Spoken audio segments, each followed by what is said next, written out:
J'ai du montage derrière. Bonjour à tous, bienvenue à ce webinaire sur les aides financières 2025. Je vais partager mon écran et on va, en attendant que les derniers participants arrivent.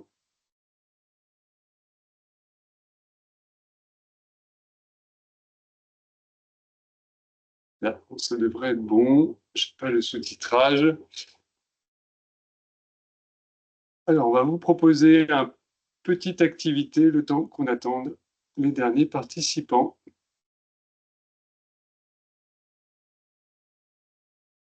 Petite minute.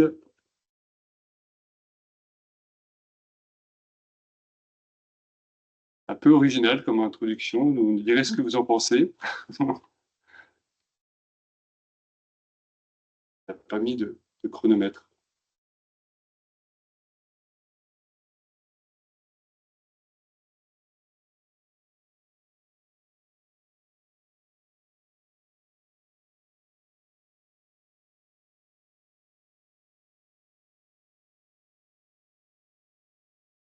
Contrôler.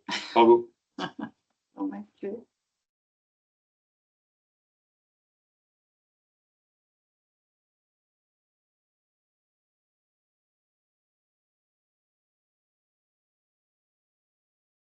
Petite astuce que vous pourrez utiliser pour animer vos réunions d'équipe. On aurait pu mettre des lampes. On aurait pu mettre des lampes. Des panneaux solaires aussi. Mais la pâte Pâques, c'est vrai que ça dépend.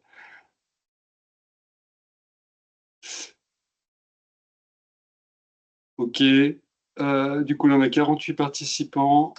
On attend encore, allez, une petite minute.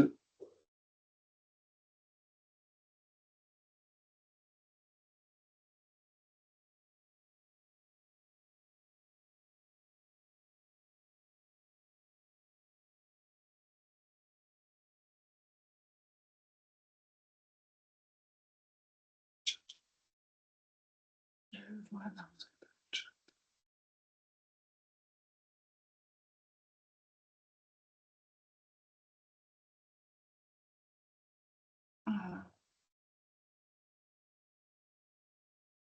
Je ne vois pas le chat. Ok, très bien. Il y en a quelques-uns qui ont trouvé. Impeccable. Alors, où il était ce panda? Il était finalement ici. Voilà, c'était la petite introduction qui n'a rien à voir avec le sujet d'aujourd'hui, mais j'espère que ça vous a permis de patienter de façon un peu ludique. Donc, l'objectif de cette séance aujourd'hui, déjà bienvenue, merci de vous être inscrits et de l'intérêt pour ce sujet-là des aides. Je pense qu'il intéresse de toute façon à peu près tout le monde. Donc l'objectif, c'est vraiment une approche de balayer l'ensemble des dispositifs d'aide qui sont possibles pour des projets d'économie d'énergie renouvelable, et puis de l'eau qui sont les thématiques du programme. En tout cas, pour la partie pôle énergie, je vous en parlerai rapidement après. Donc au programme, nous présenterons les dispositifs sur les énergies renouvelables, puis efficacité énergétique. Il y a des dispositifs communs aux deux, efficacité énergétique et énergie renouvelable, notamment les projets de rénovation globale, par exemple, qui intègrent aussi des énergies renouvelables ou de récupération. Et puis un point sur les économies d'eau, qui est une thématique nouvelle dans le cadre du programme et pour laquelle nous avons fait un petit peu de recherche de contact avec les agences de l'eau. Et puis, on aura des temps de questions-réponses qui ponctueront ce webinaire qui se terminera à midi. Et puis, pour les intervenants, on a le plaisir d'accueillir Emma Pérussel qui se présentera tout à l'heure, qui est du Parc naturel du Morvan et qui est notre spécialiste énergie renouvelable.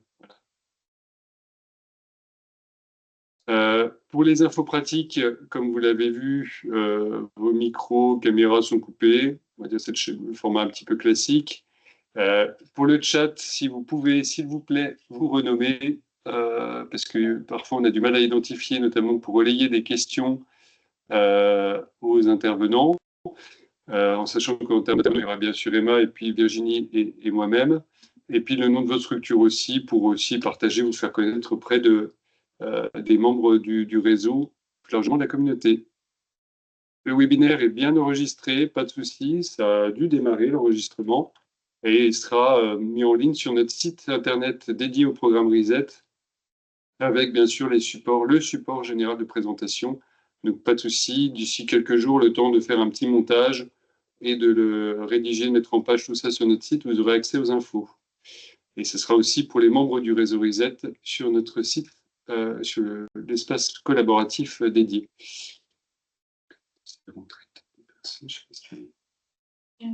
J'ai pas la main, moi, pour faire. Ok, pas de souci. Du coup, c'est toi qui... Excusez-moi pour la petite manip. Hop. Donc, pour le programme Reset, pour rappel, le programme a été lancé il y a quelques années pour informer et accompagner l'ensemble des établissements de la région Bourgogne-Franche-Comté, sanitaires, médico-sociaux, mais aussi sociaux, puisqu'on a des organismes gestionnaires qui ont aussi des établissements sociaux, pour ces sujets d'économie d'énergie renouvelable, mais aussi plus largement la transition écologique.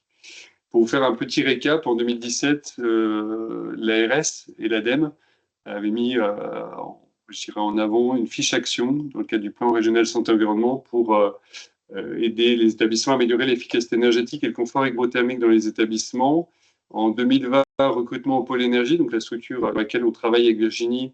Je suis arrivé en 2020 pour lancer le programme qui était, je dirais, publié officiellement en 2021. Donc, on a trouvé une marque, un nom.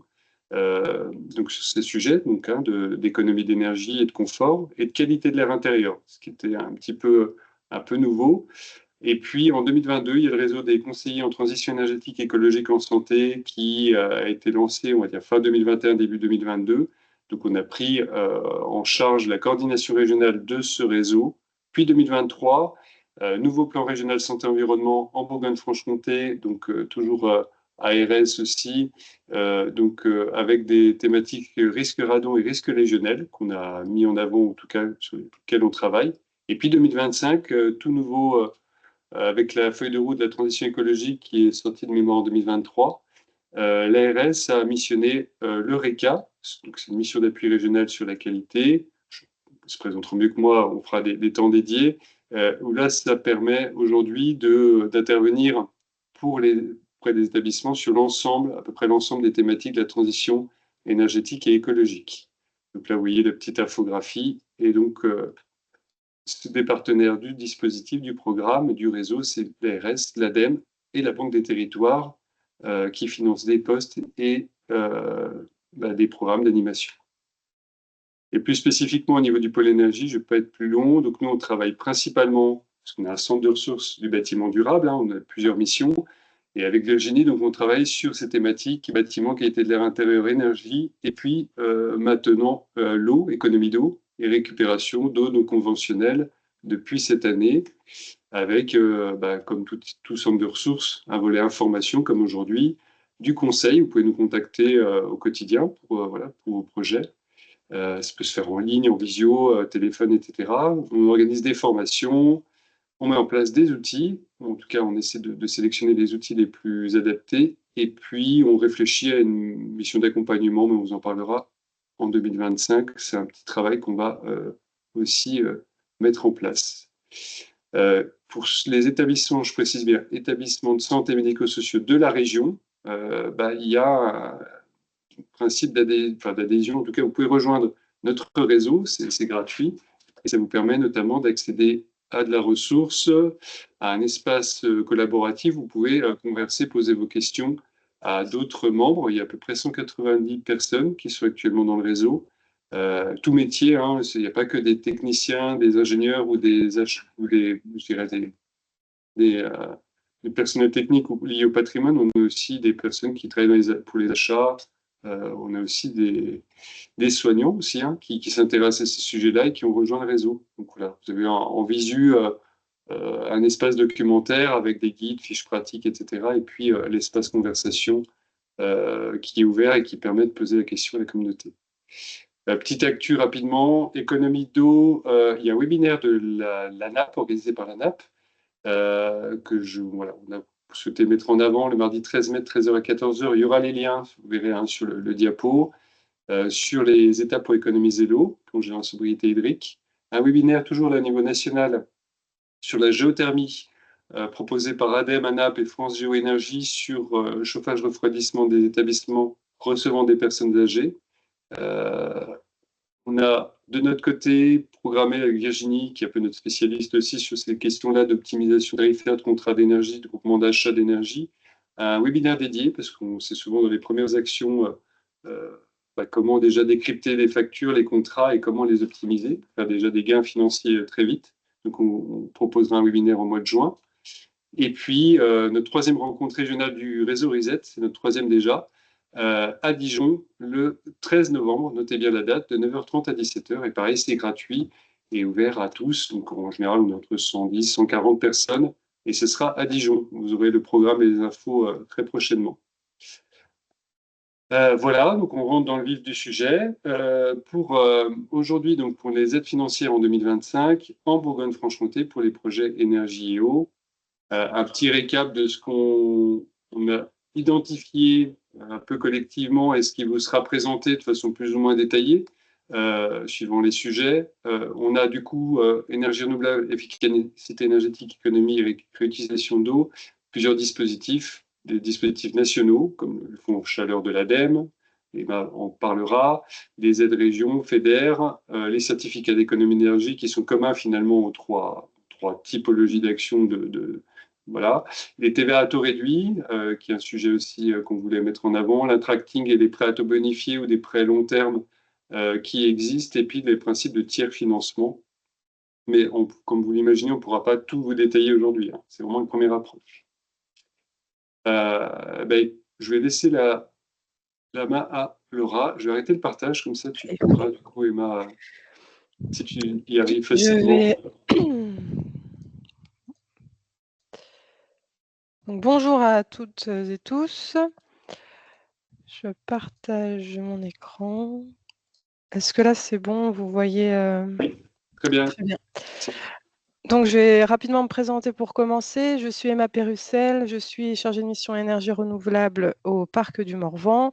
J'interviens dans le cadre d'une mission qui est financée par l'ADEME, la région et des fonds européens FEDER sur l'accompagnement de projets d'énergie renouvelable thermique. Donc, en fait, comment passer à des énergies renouvelables pour chauffer les bâtiments ou produire de l'eau chaude sanitaire à destination des collectivités, des établissements de santé, des entreprises, en fait, tout porteur hors particulier.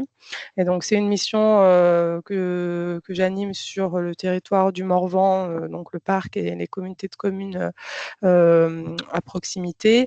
Et vous retrouvez cette mission aussi, on le verra plus tard avec une carte dans la présentation, à d'autres ailleurs en région, portée par d'autres structures qui peuvent être des départements, des associations, etc.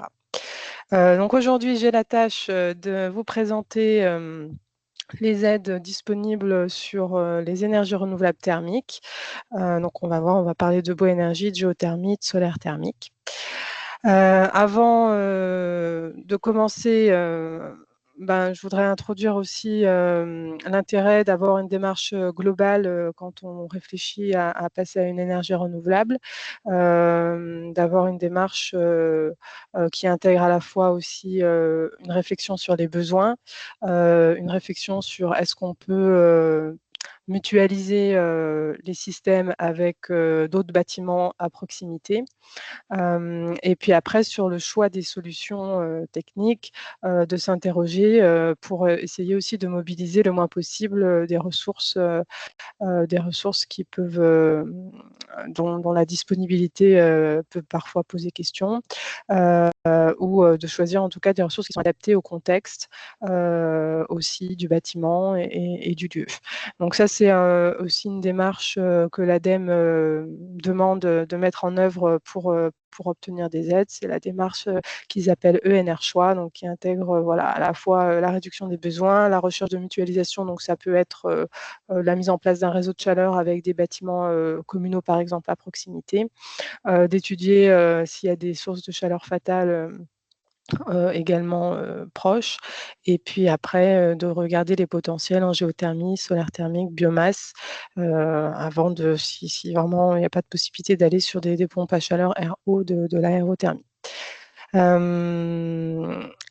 Ensuite, voilà, quand vous êtes sur un projet, on va partir de l'idée du projet. Vous vous interrogez sur le changement de système de chaudière, par exemple. Vous souhaitez avoir une réflexion. Vous allez voir, vous allez pouvoir être accompagné par différents interlocuteurs à différentes étapes. Donc, la première chose à faire, c'est de contacter le pôle énergie, David ou Virginie, ou si selon les établissements, vous avez un conseiller transition énergie en santé, c'est lui votre interlocuteur privilégié pour déjà faire le point sur où vous en êtes dans votre réflexion. Justement rebalayer aussi un petit peu l'ensemble de ce que j'ai dit avant, de ce qu'on s'est interrogé sur les besoins, etc. Et les potentiels.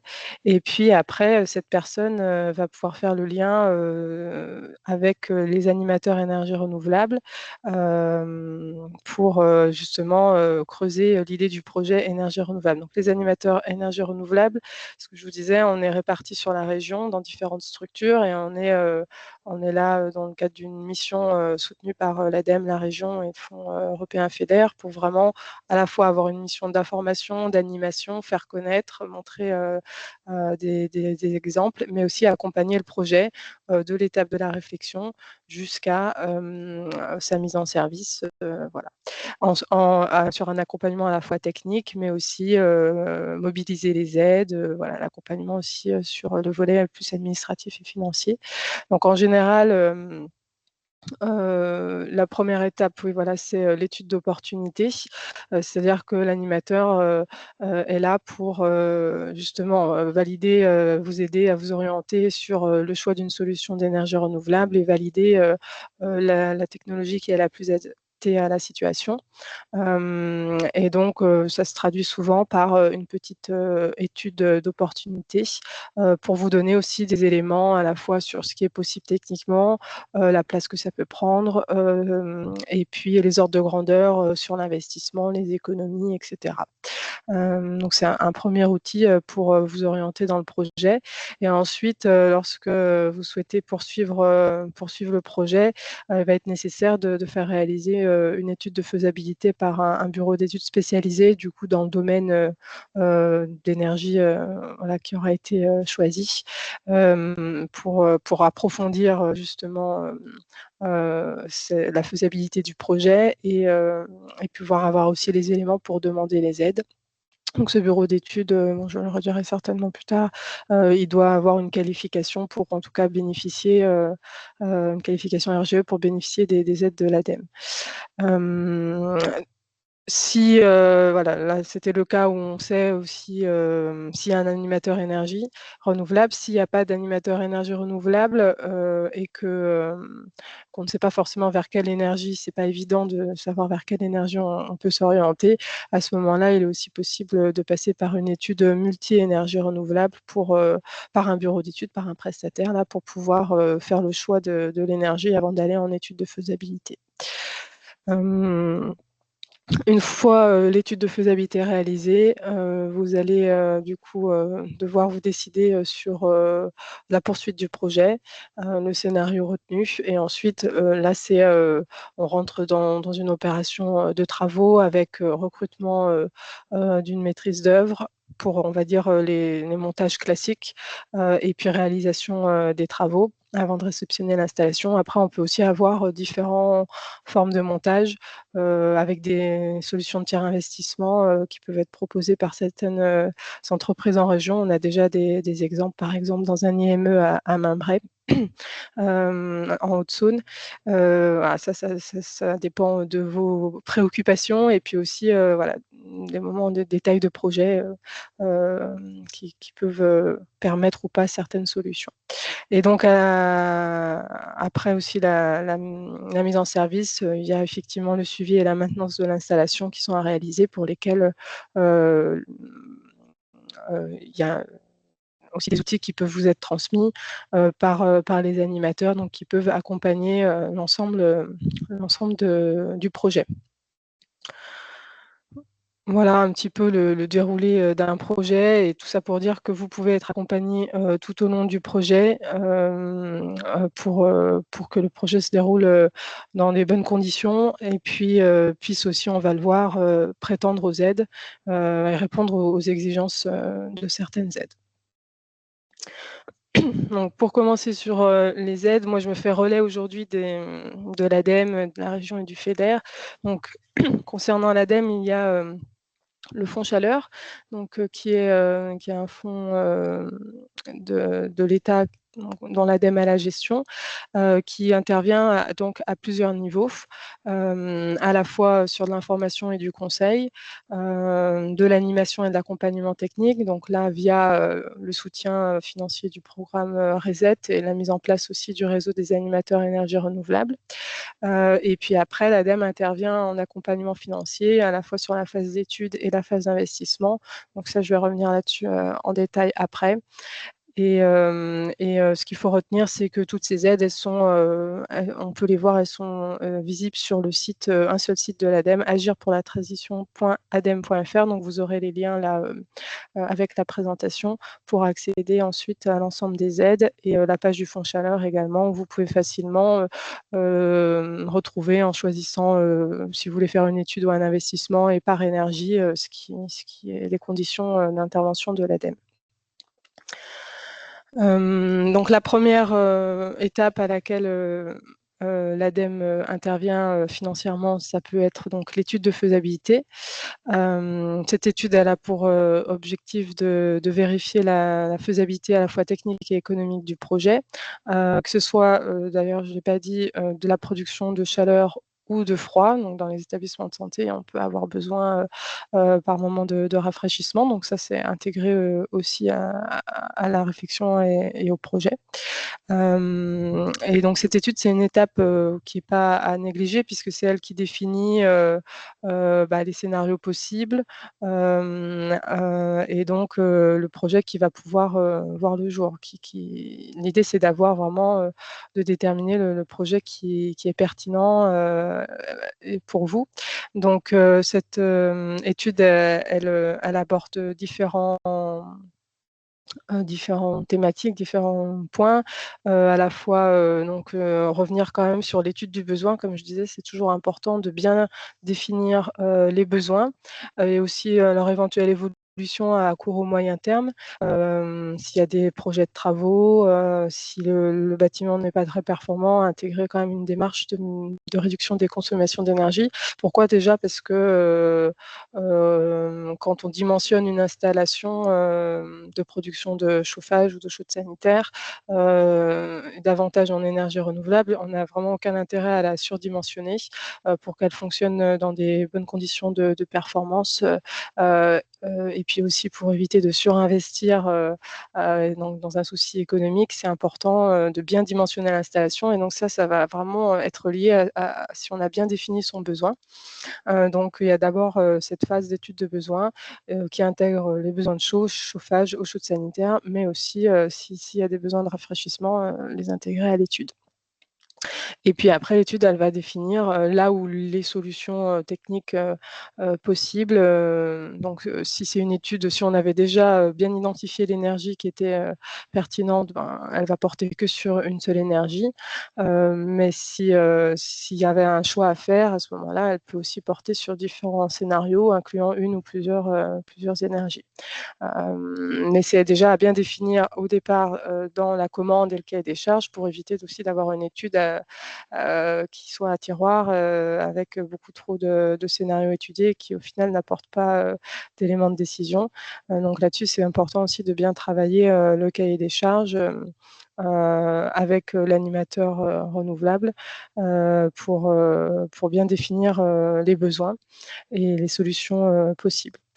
L'étude, elle elle aborde aussi les aspects réglementaires et environnementaux et puis bien sûr la partie financière, donc avec un chiffrage des investissements et des coûts de fonctionnement.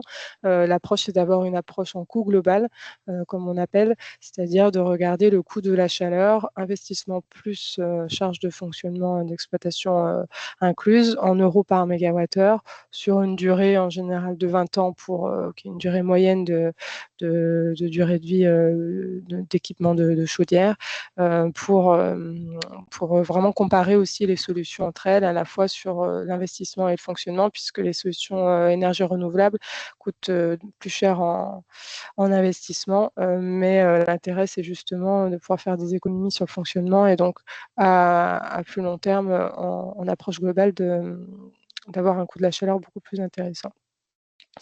Donc voilà, bon, je ne veux pas revenir, comme je dis, on peut aborder plusieurs scénarios, c'est à bien définir au début du projet.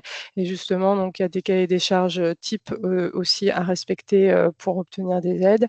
Et là-dessus, les animateurs énergie renouvelable sont vraiment là pour vous aider à adapter le cahier des charges aussi à votre besoin, tout en respectant les exigences de l'ADEME. Et peut-être un point d'attention aussi, effectivement, dans le suivi de l'étude, c'est important d'associer l'ensemble des interlocuteurs au sein de votre structure, qu'ils soient techniques ou financiers, et bien sûr aussi les personnes décisionnaires, la direction, pour que tout le monde ait le même niveau de connaissance, d'appropriation du projet. Et ça permet en général d'avancer beaucoup plus rapidement ensuite à la suite de l'étude de faisabilité si on a déjà résolu les questions avec l'ensemble des personnes pour pouvoir lancer la suite. Et voilà, l'étude de faisabilité, c'est vraiment un outil d'aide à la décision pour, à la fin de cette étude, vous permettre de décider: «Oui, non, je poursuis le projet» et sur quel scénario, s'il y avait plusieurs scénarios, d'étudier. Concernant les aides pour ces études, donc l'ADEME via le fonds chaleur peut vous accompagner pour les études de faisabilité. La subvention, c'est entre 50 et 70% du coût hors taxe de l'étude. En fait, ça dépend de la taille de la structure. Voilà, le pourcentage dépend de la taille de la structure. Là, vous avez un ordre de grandeur du coût d'une étude. Donc ça peut varier en fonction de la taille de l'établissement, mais aussi du nombre de scénarios qu'on peut étudier, de ce qu'on inclut dans l'étude. Voilà, c'est pour vous donner un ordre de grandeur donc ça fait un reste à charge voilà, qui va de 30 à 50% du coût de l'étude, donc voilà, qui va être a priori à peu près inférieur à 5 000 €, en tout cas pour les études les plus importantes. Et bien penser à donc cette aide, elle n'est pas attribuée, enfin, c'est une aide, c'est comme toutes les aides qui doit être incitative, donc il faut bien demander l'aide avant de réaliser toute commande de l'étude. Ah, ça, c'est un point important. Et donc bien penser à demander l'aide sur la plateforme de l'ADEME avant de commencer l'étude. Et après, si vraiment vous avez aussi besoin de vous assurer de l'aide pour faire l'étude, il faut attendre la notification de l'aide.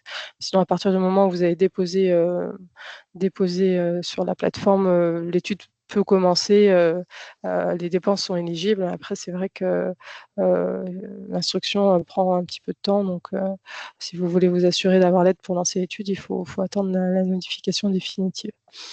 Concernant les conditions d'éligibilité, vraiment un bureau d'études qui est neutre, indépendant et certifié RGE dans la technologie étudiée. Donc si on veut étudier un projet de chaufferie bois, il faut que le bureau d'études dispose d'une qualification reconnue RGE dans le bois énergie, par exemple.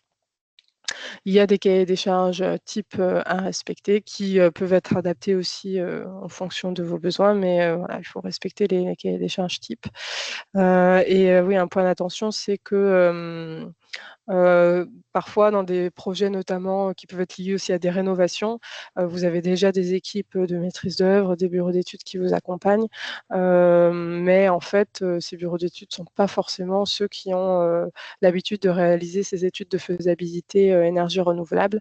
Donc, il faut faire attention à soit, si possible, intégrer dès le début dans l'équipe de rénovation ou de conception d'un bâtiment des compétences dédiées énergie renouvelable si on sait déjà vers quelle énergie on souhaite s'orienter, soit de faire appel en parallèle à donc un bureau d'études spécialisé pour l'étude de faisabilité.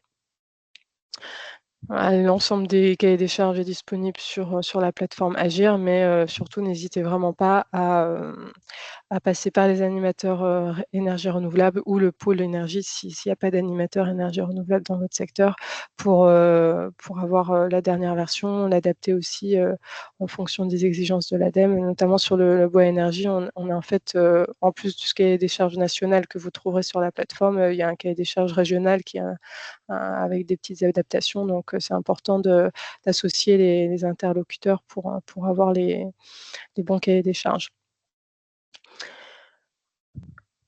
Une petite information sur la durée d'une étude. Donc une étude, le bureau d'études va passer en général 2-3 mois entre le moment où il va venir la première fois et la restitution. Mais c'est vrai que entre le temps de rédiger le cahier des charges, solliciter les prestataires, déposer la demande d'aide, éventuellement attendre la notification, caler les premiers rendez-vous, etc. Voilà, il faut anticiper un minimum les choses et donc ça s'étale plutôt sur au moins 6 mois à partir du moment où on se dit on a besoin de lancer une étude. Donc c'est des choses à anticiper en avance par rapport à soit un projet de rénovation, soit un changement de chaudière aussi qui peut arriver dans quelques années. C'est vraiment d'anticiper les études nécessaires pour définir les solutions et puis obtenir les aides derrière. Donc ne pas attendre le dysfonctionnement de l'installation existante. Et puis après, il faut garder en tête que même avec un système de chauffage récent, on peut très bien avoir une réflexion sur renouvellement, puisque souvent on a quand même besoin d'un appoint dans les solutions énergie renouvelable, notamment sur des établissements de santé où souvent vous souhaitez aussi vous garder une solution de secours. Donc le système actuel, s'il n'est pas vieillissant, il peut aussi servir éventuellement d'appoint. Donc il ne faut pas s'empêcher de réfléchir non plus à des solutions quand on a des systèmes de chauffage encore en bon état. Voilà. Et comme je le disais, dans le cadre de rénovation ou construction de bâtiments, c'est vrai que l'idéal, c'est de pouvoir anticiper ce choix de la solution d'énergie renouvelable avant vraiment la phase d'avant-projet et donc d'intégrer cette étude de faisabilité dans la programmation. Voilà pour ce qui était des aides aux études. Et puis donc là, je vais passer à tout ce qui est aide à l'investissement pour les projets, pour les travaux en fait. Et donc la condition préalable, c'est bien d'avoir réalisé une étude de faisabilité. C'est vraiment la pièce qui est absolument nécessaire pour déposer un dossier. Donc c'est pour ça que c'est vraiment important de passer du temps sur cette étape d'étude de faisabilité, d'être bien accompagné pour avoir aussi l'étude qui correspond bien à ce qu'on a besoin après pour remplir les différents volets techniques de la demande d'aide à l'investissement. Donc au niveau des aides aux investissements en région Bourgogne-Franche-Comté, vous avez différents intervenants, donc l'ADEME qui intervient là sur l'ensemble des énergies, la biomasse, donc bois énergie, les réseaux de chaleur qui peuvent être associés à cette énergie ou aux autres d'ailleurs, le solaire thermique, la géothermie, la méthanisation, vous êtes sûrement moins concernés, et la chaleur fatale.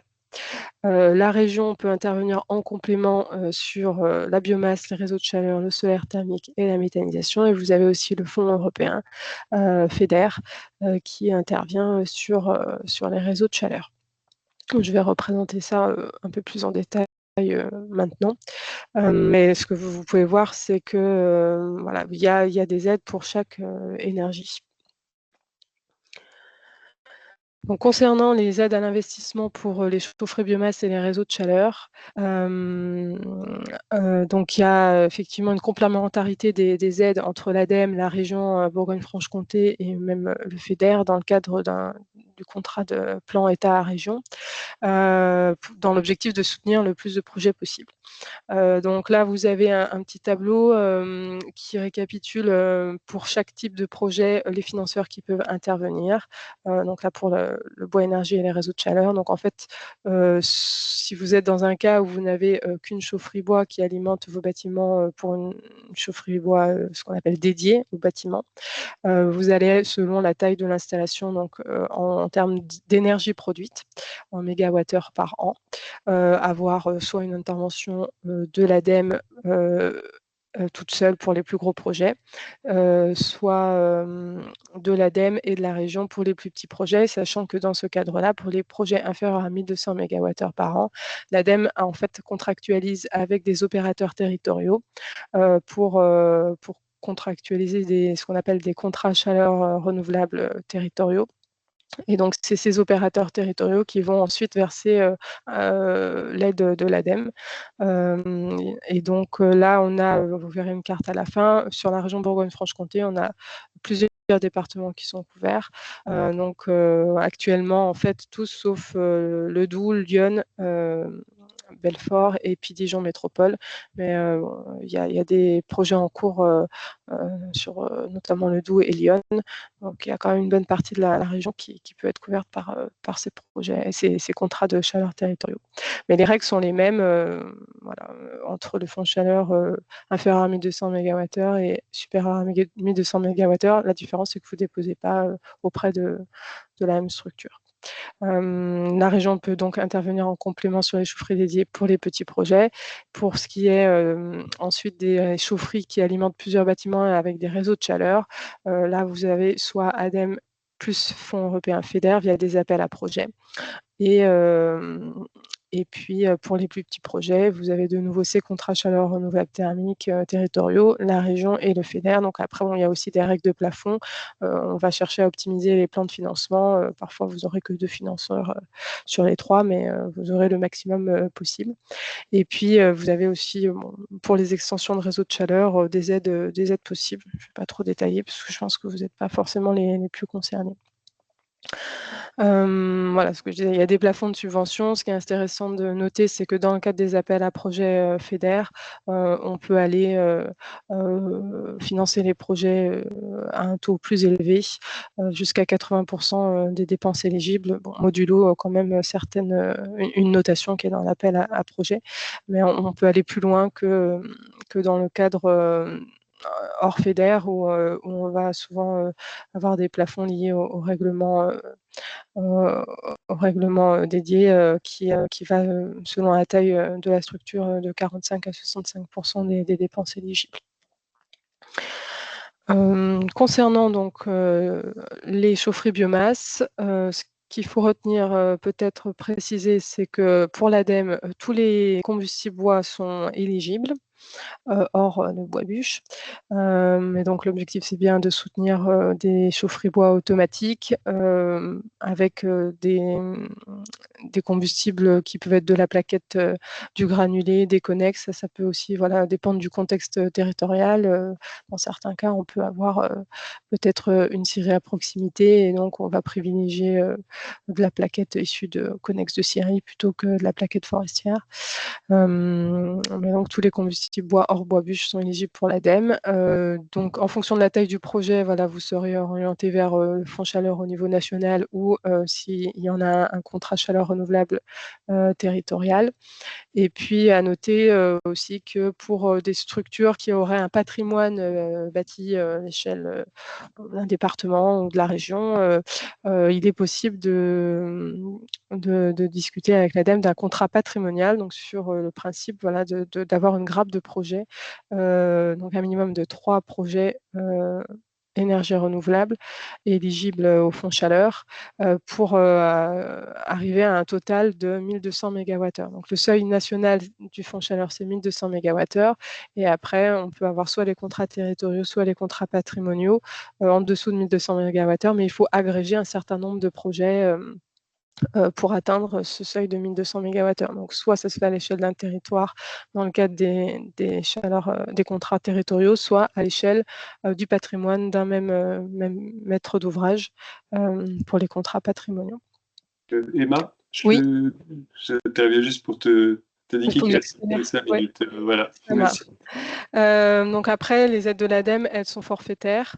Donc pour ce qui est des projets jusqu'à 12 000 MWh par an, je pense que la plupart vous êtes concernés. Après, vous avez sinon des analyses économiques pour les projets supérieurs, mais globalement, on est plutôt sur des projets en aide forfaitaire, ce qui permet de se projeter assez facilement sur le montant de l'aide. Donc là, vous allez avoir un exemple pour le bois énergie. Par exemple, le cas d'un EHPAD dont la consommation de chauffage s'élève à 1600 MWh. Et donc l'aide de l'ADEME, par contre, se porte sur la production, ce qui sort de la chaufferie, pas ce qui rentre. Donc là, les 1600 MWh, c'est l'énergie consommée en PCI entrée chaudière. Mais l'ADEME va regarder l'aide sur ce qui sort de la chaudière. Donc là, évalué à 1300 MWh par an. Sur le bois, bien sûr. Et donc là, vous avez le tableau du fonds chaleur 2025. On va fonctionner par tranche.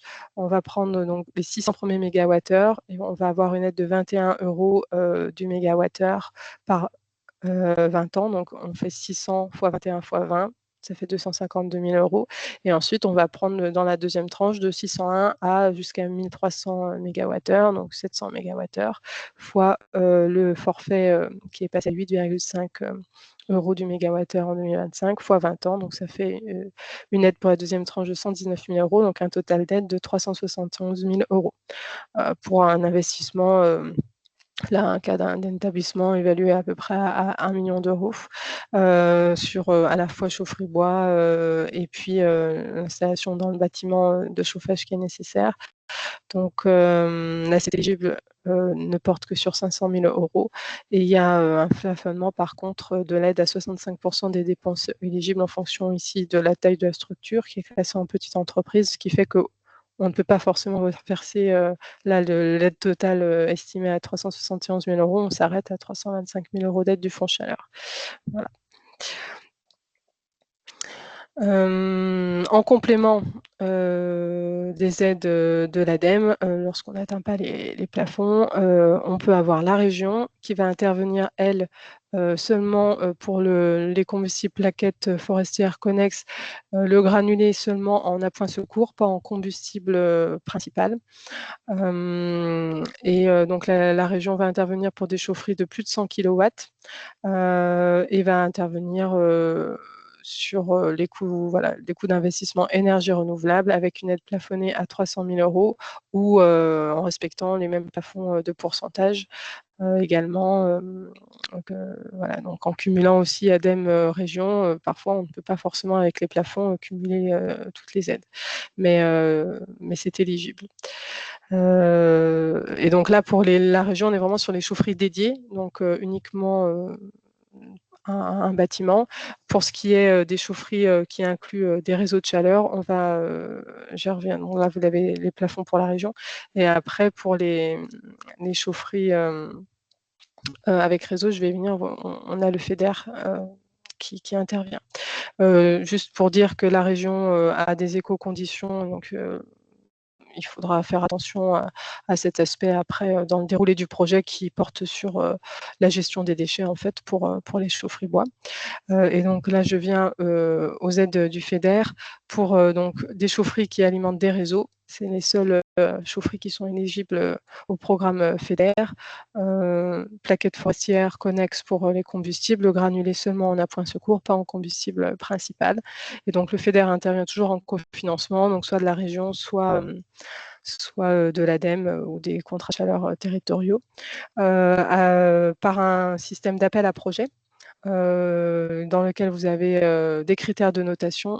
D'ailleurs, du coup, le prochain appel à projet devrait sortir la semaine prochaine. Et les critères vont un petit peu changer, mais globalement, vous avez le prix de vente de la chaleur et puis le contenu CO2 du réseau. L'aide de FEDER, elle peut porter jusqu'à 50% de l'assiette éligible, jusqu'à 1 million d'euros. Il y a aussi un plancher de subvention de 50 000 euros. Et puis, et donc, oui, pour dire qu'on peut aller jusqu'à 80% toute aide publique confondue dans le cadre du FEDER, modulo la note de notation, voilà, qui vient réduire un petit peu si on n'a pas la note totale dans l'appel à projet, on n'a pas 80% toute aide publique possible, on a un peu moins. Donc ça, c'était pour le bois énergie. Je vais passer à la géothermie. Donc la géothermie de surface, c'est-à-dire utiliser la chaleur du sol par un champ de sonde ou de nappe, globalement, voire d'utilisation d'eau thermale. Donc là, l'ADEME intervient aussi sur, bon, on l'a dit tout à l'heure, les études, mais dans le cadre des études, il peut y avoir nécessité de faire un forage test pour vérifier les propriétés du sol et la capacité à fournir certaines quantités d'énergie. Donc ces forages tests peuvent aussi faire l'objet d'une aide selon les mêmes conditions que les aides aux études. Et puis pour l'investissement, donc vous avez des aides également forfaitaires qui pour le fonds chaleur commencent au niveau national pour la géothermie à 25 MWh. Mais donc dans les départements où vous avez des contrats territoriaux, il n'y a plus de seuil en fait. Et puis bon, il y a comme pour toutes les énergies renouvelables des conditions de performance, des critères techniques aussi à vérifier pour prétendre à ces aides. Voilà, bon là vous avez un ordre de grandeur de coût d'un projet de géothermie de surface en fonction de la puissance, sachant que les sondes représentent globalement 2/3 de l'investissement. Et puis pour le solaire thermique, donc au niveau de l'ADEME, on va aider les installations de production d'eau chaude solaire. Le seuil au niveau du fonds chaleur national, c'est 25 mètres carrés. Mais après, voilà, dans les départements où vous avez les contrats territoriaux, toutes surfaces sont éligibles. À retenir pour le solaire thermique, dans les conditions d'éligibilité technique, il y a la productivité minimale de 350 kWh utile produit en solaire par mètre carré de capteur. Mais avec un bon dimensionnement, on y arrive normalement assez facilement et dans des conditions d'orientation correctes. Et puis, donc, bon, l'aide est forfaitaire pour toujours les installations jusqu'à un certain seuil, 500 mètres carrés. L'aide, c'est 63 € du mégawattheure solaire utile sur 20 ans, avec un plafonnement à 800 € par mètre carré. Et puis, bon, vous n'êtes pas forcément concerné sur des établissements qui ne seraient pas ouverts toute l'année. Il y a quand même un minimum besoin d'un minimum de mois d'ouverture pour être pris en compte, notamment dans le cadre des contrats chaleur renouvelables territoriaux.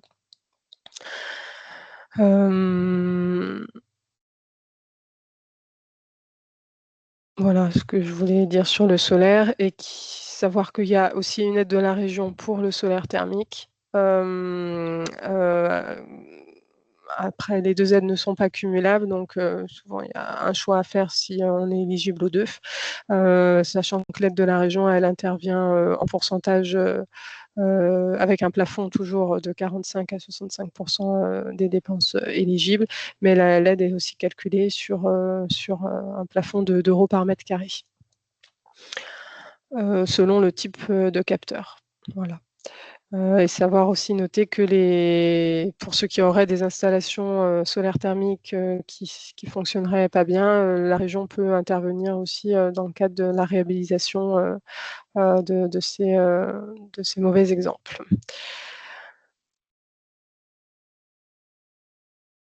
Et puis, je ne sais plus, David, tu voulais parler pour la chaleur fatale ou... Alors, oui, je peux rapidement. Ouais. Oui, voilà, on peut peut-être parler rapidement aussi de ce point-là qui concerne quelques établissements. Il y a des études en cours, je pense notamment à l'hôpital d'Auxerre et d'autres sites, avec des systèmes de récupération de chaleur fatale. Alors, c'est vrai qu'il y a ce minimum d'1 gigawattheure par an de chaleur fatale à valoriser. Et c'est là où, effectivement, on peut avoir parfois des projets où on n'arrive pas à ces seuils-là. On l'a plutôt dans l'industrie. Et du coup, sur la partie hospitalière, par exemple, il arrive parfois d'aller chercher des aides plutôt via des CCRT. Donc en cours, là, je pense à Lyon, par exemple, où c'est des discussions. Mais il faut effectivement ou faire des grappes de projets. Tu parlais de contrats patrimoniaux pour peut-être, comme vous êtes sur des organismes gestionnaires ou des groupements médico-sociaux sanitaires, de pouvoir avoir une grappe de projets. Ça peut être éventuellement à regarder au cas par cas. Voilà. Et donc, après, pour terminer, c'était oui, vous dire que voilà, il faut anticiper le plus possible vos réflexions de projets d'énergie renouvelable en étant accompagné. Vous pouvez être accompagné donc par les animateurs énergie renouvelable. Vous avez ici la carte et les contacts. J'ai vu qu'il y avait d'ailleurs 2 de mes homologues qui étaient connectés. Et puis là,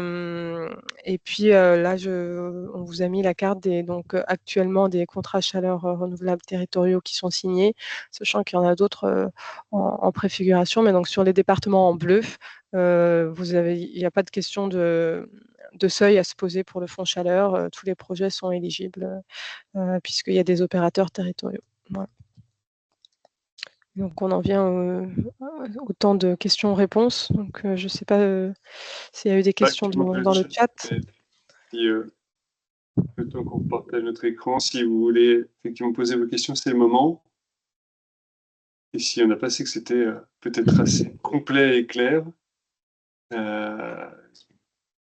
Oui, en tout cas, à chaque fois, il faut s'interroger sur un certain nombre de points pour dire est-ce que c'est plutôt ADEME, région, FEDER, et dans ce cas-là, effectivement, les animateurs ENR, ou éventuellement, nous, à notre niveau, s'il n'y a pas d'animateur ENR, on peut vous mettre en relation aussi avec les instructeurs dans les régions ADEME, qui pourront aussi parfois, en tout cas, dégrossir. Oui, nous, voilà, quand il y a des animateurs énergie renouvelable, c'est vraiment un interlocuteur privilégié puisqu'on a aussi, voilà, on fonctionne en réseau, on travaille avec l'ADEME, la région, et donc on a les informations aussi d'évolution. Donc ça permet d'y voir clair quand en fait, pour vous, ça peut être un peu compliqué peut-être à comprendre. Voilà, donc nous, on est dedans tout le temps et on est là pour vous orienter dans les différents financements et puis les différentes études, quoi. Oui, très bien, merci, merci Emma. C'est vrai que c'est un avantage d'avoir ces relais financés par, on rappelle, par l'ADEME et la région quand même. Oui, donc oui, c'est vrai que je ne l'ai pas dit, mais notre intervention, elle est gratuite. de rien voilà, aux porteurs de projets parce que on est financé par l'ADEME, la région et le FEDER. Donc il faut en profiter. C'est ça, exactement. Jusqu'à épuisement des animateurs. Il y a une question sur le chauffage urbain peut entrer dans ces aides. Oui, mais ce qu'on appelle réseau de chaleur, c'est le chauffage urbain rentre dedans. Donc après, un établissement qui se raccorderait à un réseau de chaleur, par contre, ne va pas obtenir d'aide de l'ADEME ou de la région. C'est plutôt celui qui porte le réseau de chaleur, le chauffage urbain, qui peut éventuellement en demander. Je ne sais pas si c'était un peu le sens de la question, mais... Oui, puis après, il y a des aides au raccordement au réseau. Enfin, ça, il y a des choses. Ça, on parlera peut-être. J'ai vu que tu vas parler des certificats d'économie d'énergie après. En fait, si vous raccordez à un réseau de chaleur, la seule chose qui peut être possible pour vous, c'est de mobiliser des certificats d'économie d'énergie. Ou le concessionnaire qui prend en charge et qui récupère les aides. Enfin, il me semble qu'il y avait cette voie-là aussi. Si le concessionnaire ne les récupère pas, oui. Ouais, effectivement. Donc, voilà, on a répondu sur le raccordement, qui est souvent le cas quand même. Hein. On a de plus en plus d'établissements sanitaires médico-sociaux qui sont effectivement contactés pour se raccorder. C'est une bonne opportunité. Le département du 90 me semble oublié. Alors, oublié, je ne sais pas, parce que finalement, les dispositifs sont plutôt nationaux et régionaux. Donc, il y a normalement des aides dans le 90 aussi Enfin, Oui, de la même manière. effectivement, il n'y a pas de contrat territorial Pas de aujourd'hui dans le contrat, 90, mais il y a bien un accompagnement possible. D'ailleurs, Arnaud, tout à l'heure, j'ai vu, était connecté, donc il ne faut pas hésiter à solliciter Gaïa Énergie pour être accompagné et ils vous rééclairciront donc bien les aides qui sont possibles dans le cadre de votre projet. Système hydrogène en remplacement des groupes électrogènes. Sur l'hydrogène, ce n'est pas aujourd'hui dans les fonds chaleur ou dans les dispositifs régionaux. Là. Pour le coup, pour Benoît, on pourra éventuellement interroger l'ADEME s'il y a un fonds dédié, mais là, effectivement, on n'a pas traité ici aujourd'hui. Ces aspects innovation, Non, souvent ouais. l'objet d'appel à projet d'ailleurs de l'ADEME. Il faut effectivement qu'on interroge aussi Lionel Combet en Bourgogne-Franche-Comté. Ok, je vous propose de poursuivre, parce qu'il est déjà 11h25, pour vous présenter les autres dispositifs d'aide. Merci Emma, et puis c'était très, très intéressant d'avoir tous ces éléments de présentation pour nos établissements, et certains qui sont sur ton territoire ont pu du coup t'identifier. Voilà. Efficacité énergétique, donc je vais donc juste vous présenter très rapidement ce qu'il existe. Alors là, on est plutôt sur des dispositifs pour les secteurs privés, notamment les associations peuvent être concernées, il y en a quelques-unes ici qui sont représentées. Il y avait jusqu'à cette année le dispositif Booster qui était en expérimentation dans 5 régions, dont la Bourgogne-Franche-Comté, avec des aides dédiées notamment sur les contrats de performance énergétique, des missions d'appui pour mettre en place ce type de contrats globaux qui permet finalement d'engager des travaux de rénovation énergétique avec des obligations de résultats pour le groupement qui réalise la conception et les travaux et la maintenance, bien sûr. Donc tous ces frais d'études pouvaient être pris en charge via le dispositif Booster. Et puis, dans certains cas, vous voyez, il y a des questions d'assujettissement au dispositif éco-énergie tertiaire, suivant la taille de la structure. Je pense notamment aux associations pour le sanitaire médico-social, assujettis ou pas au décret tertiaire. Il y a des aides aussi sur des audits énergétiques par l'ADEME. Et aussi pour l'accompagnement, puisqu'on parle de travaux dans le cadre de contrat de performance, mais il y a aussi beaucoup d'actions qui peuvent être réalisées avec des temps de retour rapides. Et d'avoir un bureau d'études en accompagnement, ça peut être effectivement intéressant sur ces actions à gain rapide. À partir de 2025, l'ADEME travaille actuellement à la mise en place d'un dispositif Pacte Entreprise.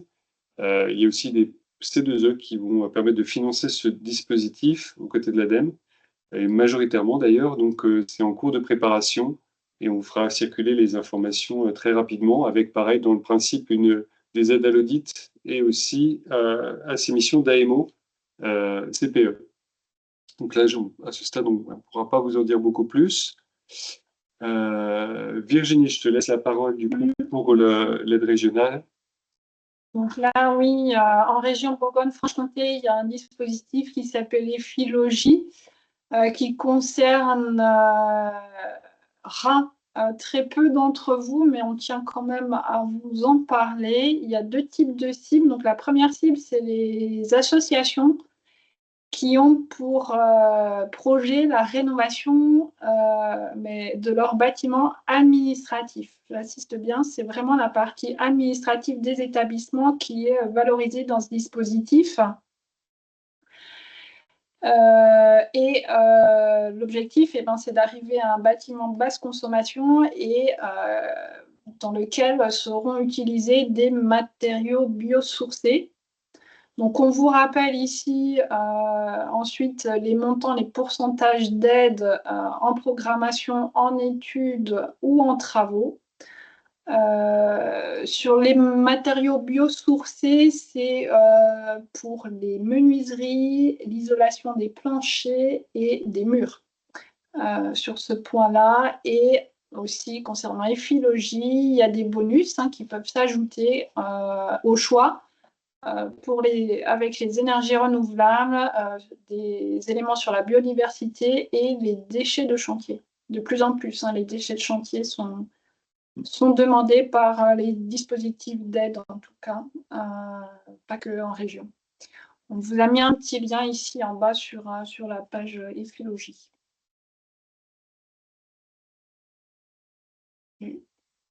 Voilà.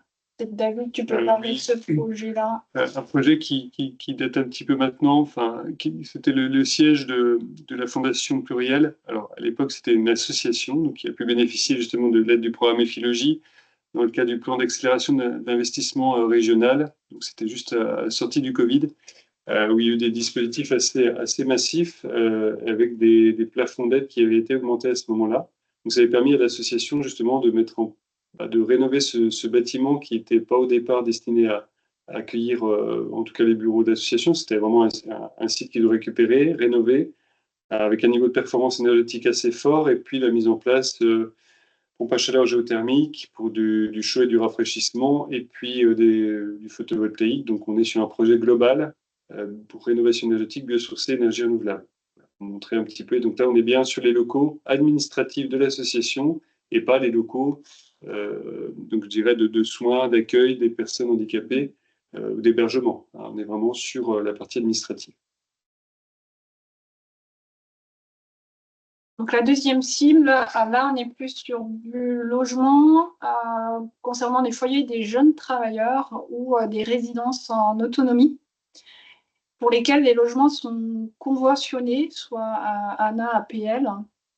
Donc pareil, hein, ça reste une niche, hein, EFILOGIE pour vous en tout cas, pour le public qu'on accompagne. Pareil, là, on reste on est plus dans la thématique logements sociaux. Alors qu'auparavant, on était plus sur la thématique tertiaire. Et pareil, hein, on reste sur de la basse consommation et l'utilisation de matériaux biosourcés et une aide pour les études et pour les travaux. Donc là, pour les travaux, c'est, on va dire, un montant qui est au logement en fonction des tranches de logements rénovés. Et toujours ces bonus biosourcés de la même manière que précédemment. Donc voilà. Oui, le biosourcé vient en bonus par rapport au tertiaire où il est forcément intégré. Donc la région laisse encore la possibilité aux bailleurs sociaux de ne pas mettre du biosourcé, mais par contre, on est bien sur un niveau BBC rénovation. Ça, c'est vraiment important pour la région. C'est assez historique, hein, ça date de 2009, ce dispositif.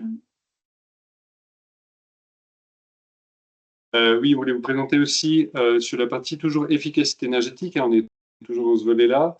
L'attracting, vous le connaissez peut-être, ce dispositif qui permet finalement d'avoir un prêt de la Banque des Territoires.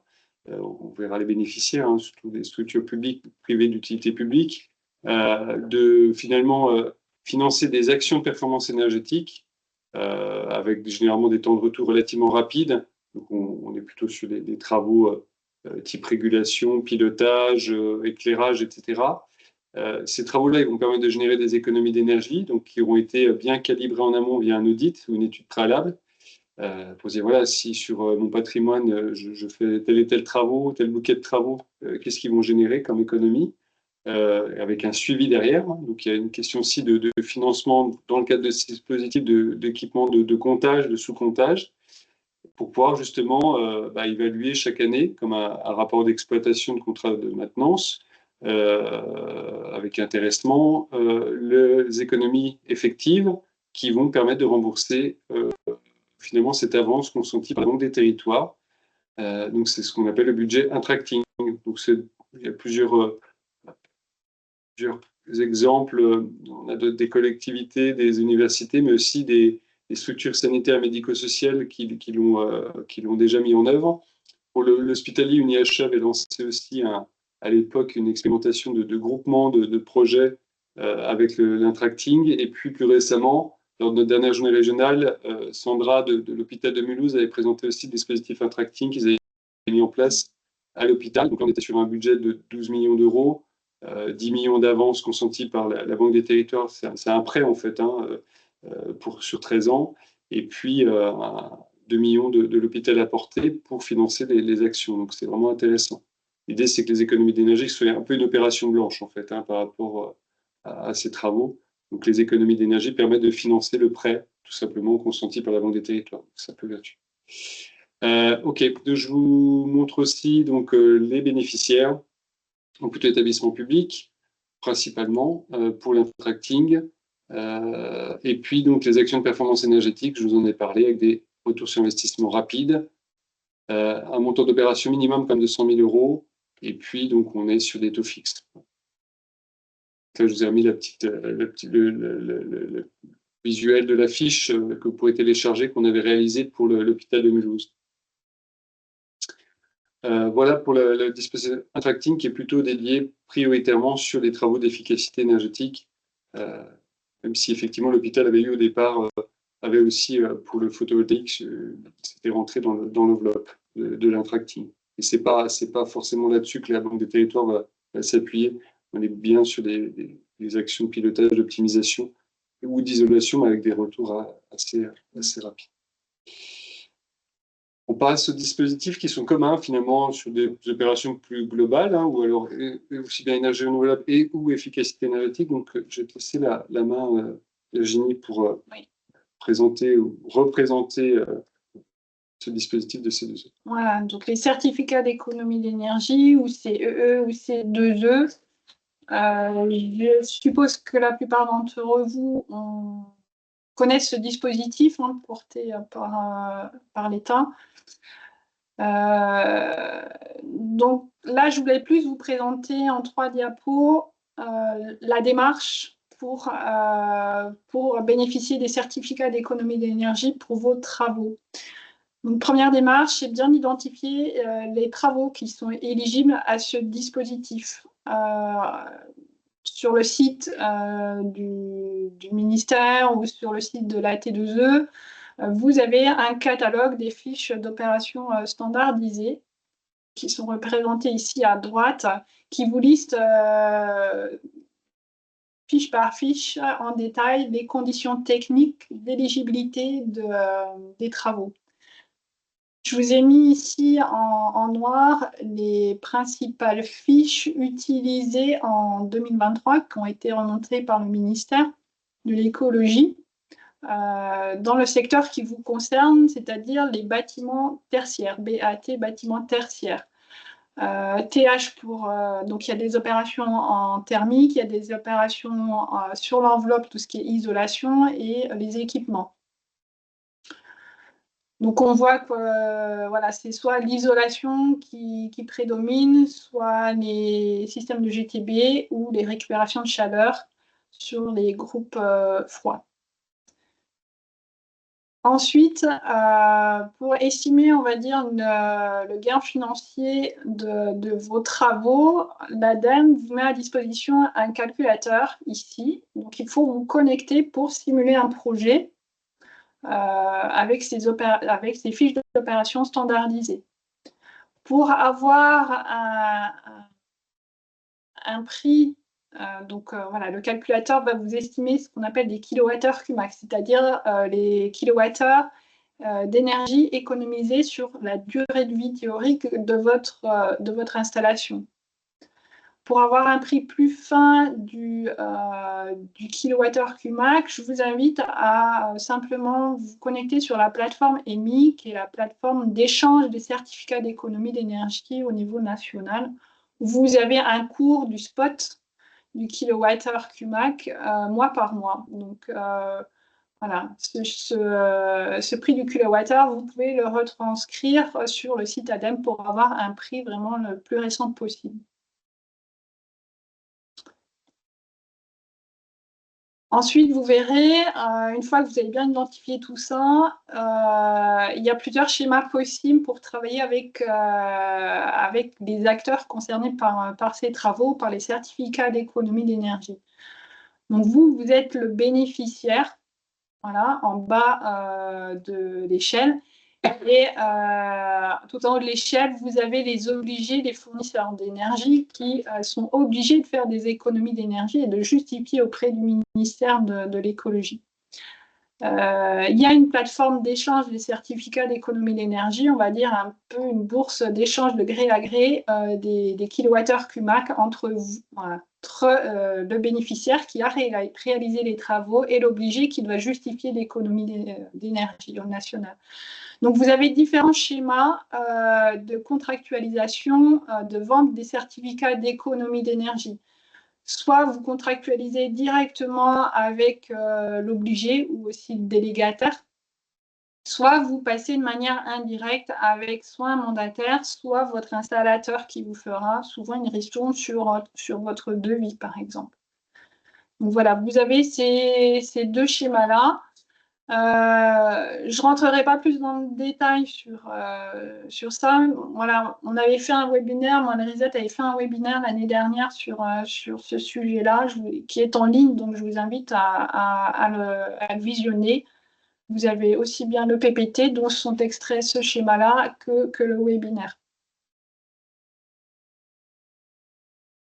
Dernier point, j'insiste sur le phasage en fait de cette opération de certificat d'économie d'énergie, notamment sur les parties jaunes et orange. Ce qui est important, c'est d'abord de signer un accord commercial, soit de manière directe ou indirecte, on a vu, avec l'opérateur qui va vous vendre, vous acheter, je veux dire, des certificats d'économie d'énergie.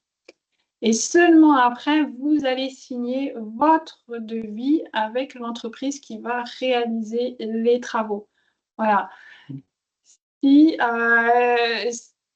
Voilà. Sans ça, vous ne pouvez pas bénéficier, sans ces étapes-là, dans ce sens-là, vous ne pouvez pas bénéficier des certificats d'économie d'énergie. Voilà. Ce qu'on appelle le rôle actif-incitatif mis en place depuis un certain nombre d'années par l'État. Donc après, vous avez des travaux qui sont réalisés, vous avez votre facture, il y a une attestation sur l'honneur à signer par votre établissement et par l'entreprise ou les sous-traitants qui sont intervenus. Et c'est seulement à partir de ce moment-là que les certificats d'économie d'énergie peuvent être déposés sur la plateforme EMI. Et vous avez 12 mois pour le faire. Alors si ce n'est pas vous, c'est peut-être l'entreprise qui va le faire ou le mandataire. Voilà. Pas de peur pour ça, moi, ils ont l'habitude. Et après, maintenant aussi, depuis quelques années, il y a des contrôles sur site ou par contact qui sont mis en place pour bien vérifier que les travaux sont réalisés. Voilà, pour contrôler, on va dire, les fraudes qu'on peut entendre aussi sur d'autres opérations, aussi bien pour les particuliers que pour les structures comme la vôtre.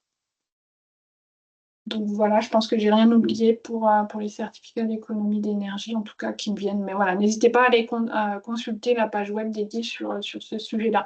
Si je reviens à l'étape précédente, plus vous avez d'intermédiaires, moins le prix est intéressant aussi du kilowattheure QMAC. Voilà. Si vous êtes en direct avec l'obligé ou le délégataire, mais financièrement, vous y retrouverez un peu plus. Voilà, il ne faut pas l'oublier. Ouais, voilà. Ok, merci Virginie.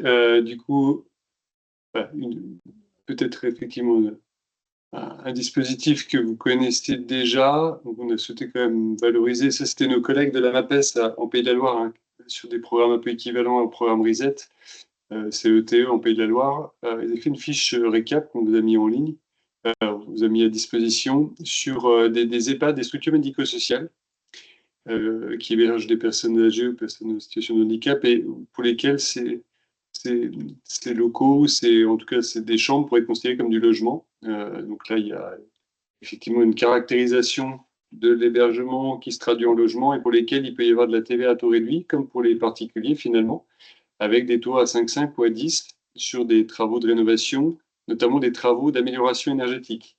Donc on est vraiment dans le même schéma que les particuliers, sur des équipements de production d'énergie renouvelable, mais aussi d'isolation, qui peuvent être effectivement à 5,5 et pas à 20 ou pas à 10, quoi. Donc ça, c'est des éléments à vérifier sur des logements. Là, vous avez le cas, un EHPAD éligible au PLS, bah, on a du coup travaux d'amélioration de qualité énergétique du logement existant et le logement d'être bien depuis 2 ans, une TVA à taux réduit. Donc, c'est bien de ne pas passer à côté de ces taux-là, qui est finalement une aide intéressante, et à vérifier auprès de la DDFiP votre situation, en fait, hein, par rapport à la qualification d'hébergement.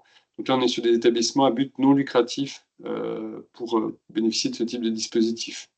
Donc, vous connaissez peut-être certainement ces sujets-là. On l'aborde peu, finalement, avec les établissements avec lesquels on discute, on renseigne, on accompagne, et peu aussi avec les CTES, le réseau qu'on anime et qu'on coordonne aussi. Donc, on a trouvé ça plutôt important de mettre en avant pour cette partie TVA. Et hop, pardon. Et autre TVA, alors qui pour nous est un petit peu un montage, un dispositif fiscal un peu particulier, le dispositif de livraison à soi-même que vous connaissez peut-être déjà, qui a priori quand même un peu complexe à monter, mais dans les opérations immobilières plus larges, on ne parle pas que d'économie d'énergie, la possibilité de se livrer à soi-même son opération et de pouvoir bénéficier d'une taux de TVA en gagnant 15 points. Donc c'est quand même pas mal de pouvoir le mettre en place, il faut l'anticiper, il faut se faire bien accompagner par des cabinets juridiques ou d'avocats ou fiscalistes, hein, en tout cas, un peu pointus.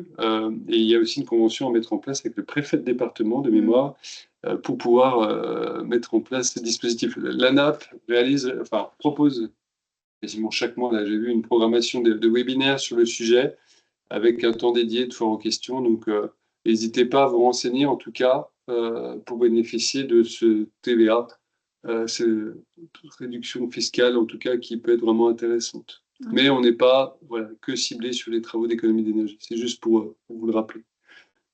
Sur ce dispositif, je présente. Oui, vas-y. OK. Prêt de transformation écologique. Alors là, on est sur des prêts long terme que propose la Banque des Territoires, qui est un de nos partenaires aussi.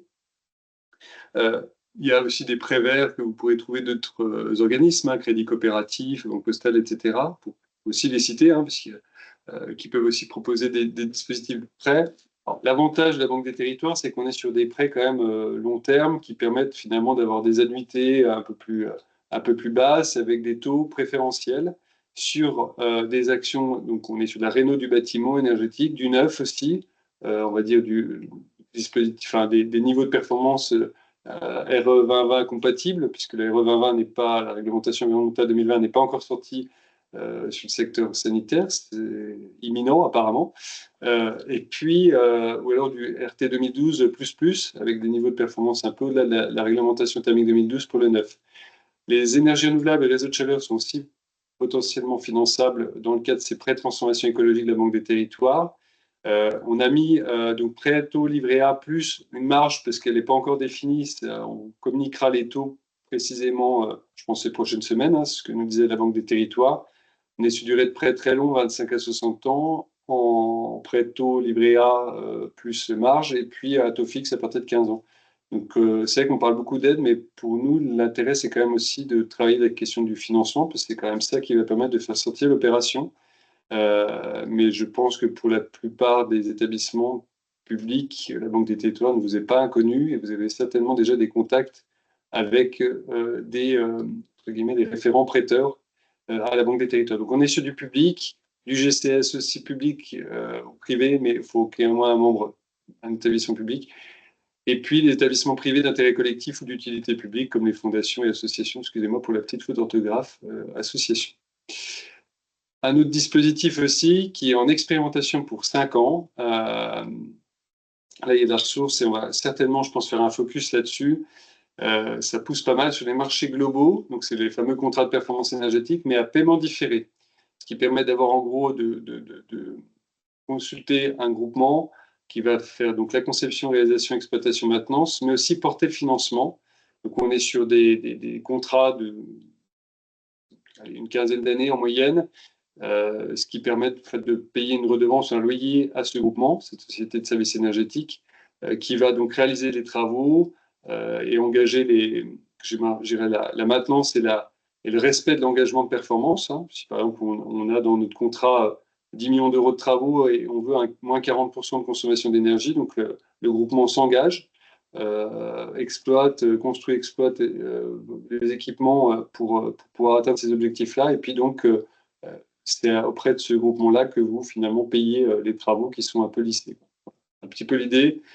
Après, ça nécessite un accompagnement juridique, pareil, financier. Donc, on est sur des missions d'assistance à maîtrise d'ouvrage complémentaires, mais comme pour le cas d'un contrat de performance énergétique. Mais voilà, la partie financement, la Banque des territoires aussi peut intervenir sur des études juridiques et économiques pour monter ce type d'opération. Ça peut être vraiment intéressant. Et c'est possible dans le cas de la commande publique pour 5 ans. C'est une dérogation. Pas possible avant. Je ne sais pas s'il y a des questions Alors, là, ce n'est pas une question liée à des aides, mais sur du photovoltaïque par rapport aux SDIS. OK. Alors, on n'a pas le cas en Bourgogne-Franche-Comté, contrairement au Grand Est sur le photovoltaïque, mais ça, on pourra revenir dessus.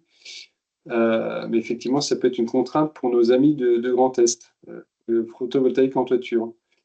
Dispositif de livraison en sommet est-il ouvert aux établissements sanitaires? Non, on est plutôt sur des PAD, SMS, mais pour moi, c'était plutôt les via CNSA, oui, non, c'était plutôt structure médico-sociale, public ou privé. Et ça, vous retrouvez de toute façon ces informations dans le lien qu'on vous a indiqué. Voilà. Est-ce qu'il y a d'autres questions? Ou c'est bon? Non, c'est tout. OK, ça marche. Il est 50, donc on va terminer sur les économies d'eau. Donc, à savoir, et ça ne nous facilite pas la tâche, au niveau en tout cas de notre côté pour identifier des aides, mais en gros, vous pouvez potentiellement être répartis sur un des 3 bassins. En Bourgogne-Franche-Comté, on est sur 3 bassins. Donc, sur la partie Rhône-Méditerranée-Corse, comme vous voyez là sur la carte, Seine-Normandie ou Loire-Bretagne. En gros, là, je vous ai remis l'ancienne carte agence de l'eau qui était peut-être plus simple, à mon sens, pour voir à peu près dans quel bassin on se retrouve. Et ça, normalement, vous le connaissez, hein, je ne me fais pas trop de soucis. En gros, les amis de Lyon sont plutôt sur Seine-Maritime, Saône-et-Loire, ouest, et puis, on va dire, oui, la Nièvre sont plutôt sur Loire-Bretagne, et puis quand même la plus grande masse, hein, Franche-Comté, ex-Franche-Comté, et puis Côte d'Or, une partie de Saône-et-Loire sur le bassin Rhône-Méditerranée-Corse. 3 bassins, trois programmes d'intervention des agences de l'eau. C'est le 12e, là, 2025-2030, et des aides un peu différentes suivant les bassins. Donc, on a essayé d'un peu de faire un récap de ce que proposent les trois agences. Agence de l'eau, donc Rhône-Méditerranée et Corse. Donc, en gros, je passe les acteurs. Vous êtes potentiellement bénéficiaires de ces aides-là, sur des aides aux études, donc état des lieux diagnostic des sites et conso d'eau et les études préalables aux travaux. Des actions de réduction des pertes en eau, les fuites sur le réseau, gestion de la pression, et puis tout ce qui est, et c'est là où ça nous intéresse aussi, et j'imagine vous aussi beaucoup, les équipements économes en eau et les dispositifs de récup d'eau non conventionnelle, dont l'eau pluviale. Donc ça, c'est possible. Pas d'aide pour les compteurs sans travaux ou d'action d'économie d'énergie. C'est le cas où l'agence de l'eau nous a expliqué qu'ils avaient eu des demandes d'aide individuelles. Hein, là, je ne parle pas bien d'aide par établissement, que sur du compteur ou du sous-compteur, enfin du sous-comptage, pardon, et non, c'est vraiment associé aux actions qu'on peut englober cet équipement-là dans la demande d'aide auprès de l'agence de l'eau. Taux d'aide, on est sur les mêmes règlement européen, 40 à 60% d'aide en fonction de la taille de l'entreprise, de la structure. Donc, ça dépend du nombre d'agents, de salariés, du chiffre d'affaires et du budget. Ça paraît, on ne vous l'a pas détaillé, mais c'est encore un sujet, ça, hein, les règlements européens. Pour les travaux, l'assiette est plafonnée à hauteur de 40 € par mètre cube d'eau économisée par an. Ça, c'est vraiment pour la partie Rhône-Méditerranée-Corse. On verrait que c'est différent pour d'autres agences. Par contre, la contrainte, entre guillemets, c'est qu'il faut au moins 2000 mètres cubes par an d'économie d'eau pour déposer un dossier de mandate pour financer de l'équipement, par exemple. Donc, c'est quand même des établissements avec des tailles assez importantes, avec des consos quand même relativement importantes. Je fais le petit calcul, pour un EHPAD, c'est quand même compliqué. Je prends l'EHPAD en référence, mais c'est quelque chose qui est parlant. D'où peut-être l'intérêt de se faire des opérations groupées. Et là, on a rencontré cette semaine l'agence de l'eau, Rhône-Méditerranée-Corse, pour voir comment on pourrait, à 3 régions PACA, Auvergne-Rhône-Alpes et Bourgogne-Franche-Comté, éventuellement étudier la possibilité de monter une opération groupée dans le cadre d'un appel à manifestation d'intérêt. Je n'en parle pas trop en détail, on est un peu en étude là-dessus par rapport à ces fameux seuils de se dire comment on peut peut-être regrouper des opérations. Et puis, donc, je ne l'ai pas précisé, mais il faut au moins 10 000 € de dépenses pour déposer un dossier auprès de l'agence de l'eau. C'est pas anodin, il faut le savoir. Au niveau Seine-Normandie, donc pour des structures plutôt sur Lyon, on va dire, ou Nord-Côte d'Or, donc on est sur Seine-Normandie avec, pareil, en gros, des dispositifs. Alors, ils le présentent un peu différemment, mais on est sur des mises en place de technopropres, du recyclage récup d'eau. Et puis, effectivement, l'idée, c'est moins de prélever la ressource. Donc, c'est effectivement d'avoir des systèmes quand même économes pour l'agence. On est globalement sur les mêmes lignes, hein, d'une agence à une autre, et même s'ils le présentent un petit peu différemment. Sauf que là, les travaux relatifs à la lutte contre les fuites ne sont pas éligibles. Donc, voilà, il y a quelques nuances quand même d'une agence à une autre. Donc ça, c'est toujours pareil dans le cas de dispositifs individuels. Et puis les montants, vous voyez, les taux maximum autorisés par l'encadrement européen, on est à 70% ou 70% des règles de minimis. Pareil, je ne vais pas rentrer dans le détail, avec des plafonds de 300 000 € par an sur 3 exercices consécutifs. Ça, c'est les règles d'aide européennes. On a des aides à l'animation de 50%. Et puis, pour les travaux et études rattachés aux travaux, pareil, c'est les taux maximum des règlements européens. Et pour Loire-Bretagne, on a du coup, pareil, études et réduction des prélèvements, donc en gros d'économie d'eau, et puis tout ce qui est traitement, récup, réutilisation d'eau non conventionnelle, où là, vous pouvez avoir aussi des aides, donc 70% pour la partie études, études rattachées à travaux, hein. Généralement, c'est rare qu'il y ait un audit seul, il faut quand même qu'il y ait une notion de travaux derrière pour déposer un dossier, ce qui veut dire, je parle pour les 3 agences, d'avoir estimé quand même un peu une économie et de produire un dossier avec une étude et travaux quand même derrière. Les travaux, 50% pour le côté Loire-Bretagne. Là, on voit que c'est un petit peu plus haut le plafond. On est à 60 € par mètre cube d'eau économisé par an. C'était 40 pour la ronde Méditerranée-Corse. Et dépenses mini, 10 000 €. Mais ça, je vous en ai parlé aussi. C'est pareil pour les autres bassins. Sauf opération collective aussi. Voilà pour l'eau. Donc, ce qu'on a pu identifier, plus, je ne l'ai pas mis là, mais les certificats d'économie d'énergie, mais ça, vous le savez bien. Il y a des dispositifs C2E, une fiche chez la BAT EQ 133, enfin je ne sais plus laquelle, et sur les brise-jets, les réducteurs, autorégulés ou pas, les mousseurs autorégulés ou pas, d'économie de quoi, pour mettre sur les points de puisage. Et ça, je pense que vous avez dû être harcelé avec ces sujets-là par des distributeurs de pommettes, de douchettes, pardon, économes. Donc faites bien attention sur ces dispositifs-là aussi à ne pas signer des offres, puisqu'il y a aussi des problématiques, parfois des jeunettes qui ne sont pas forcément traitées.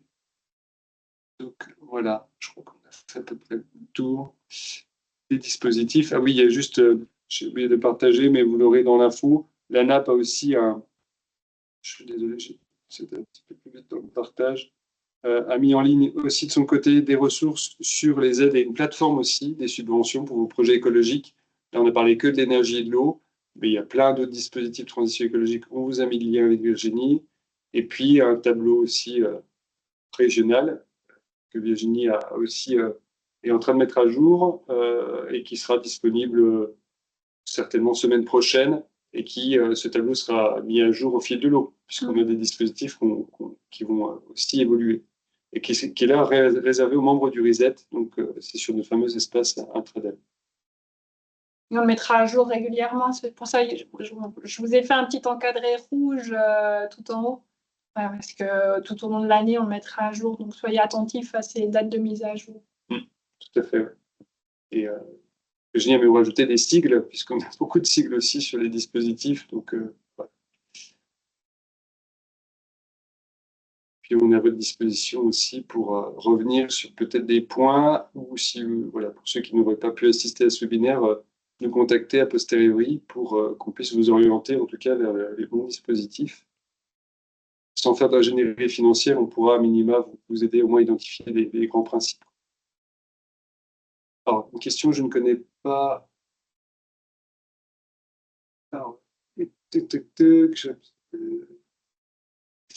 ah oui, Benoît a réagi, oui, je pensais par rapport aux agences de l'eau, effectivement, si tu veux peut-être effectivement plus d'aide. Si tu es bien situé dans le bon bassin. La question d'économie d'eau dans les C2E, des douchettes à 1 euro, oui, effectivement, on a un peu cette difficulté sur. On en a aussi échangé avec des personnes du réseau en Bourgogne-Franche-Comté sur ces douchettes à 1 euro. On pourrait faire un sujet dédié. Je pense que ce sera traité dans le webinaire ANAP aussi, qui a lieu au mois de mars sur l'économie d'eau. Mais faites oui, très attention à la qualité des douchettes et surtout que si vous prenez des douchettes à 1 euro, comme l'expliquait Virginie, on valorise ça sur les plateformes nationales EMI. Vous ne pouvez pas, l'année d'après, reprendre des douchettes et avoir à nouveau des C2E. Il y a quand même aussi une durée de vie conventionnelle de l'équipement, donc on ne peut pas avoir chaque année aussi une valorisation pour un même type d'équipement. Ça, on n'a pas précisé peut-être, mais ça, c'est important. Donc, prenez pas des douchettes forcément à 1 euro, même si ça paraît être un bon plan, puisqu'il y a aussi cette difficulté plus tard, si vous devez les remplacer, là, vous ne serez pas aidé, quoi. Et sans parler des problématiques, je parlais de légionnelles, etc., il faut quand même les intégrer. Oui, Serena, ok, oui, effectivement, en Bretagne, puisqu'on a une référente en Bretagne, ça c'est très bien aussi. Peut-être un jour en Bourgogne-Franche-Comté, on verra. Très bien. Écoutez, si pas plus de questions, il est midi tout pile. C'est plutôt pas mal. Je vous remercie pour votre attention. Il y a eu beaucoup d'informations. Merci à Emma aussi pour avoir pris du temps pour promouvoir aussi cette mission d'animation NR et puis tous ces dispositifs d'aide et bien sûr anticiper. En tout cas, ça c'est bien ce qu'il faut retenir quand vous montez un projet. C'est hyper important pour activer les bons dispositifs, les bons professionnels aussi, notamment pour les études. Donc voilà. Bon week-end à tout le monde et puis à très bientôt. On aura d'autres webinaires à vous proposer aussi. Bonne journée. Bonjour à tous.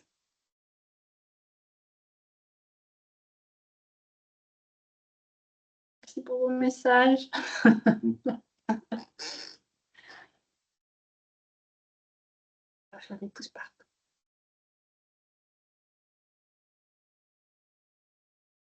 Bien. Merci Emma. À très bientôt du coup. Oui, merci. Merci beaucoup. Et puis, on se recontactera pour la suite. C'était bien complet. Bonne journée Emma. Au revoir. À tout bientôt. Merci encore.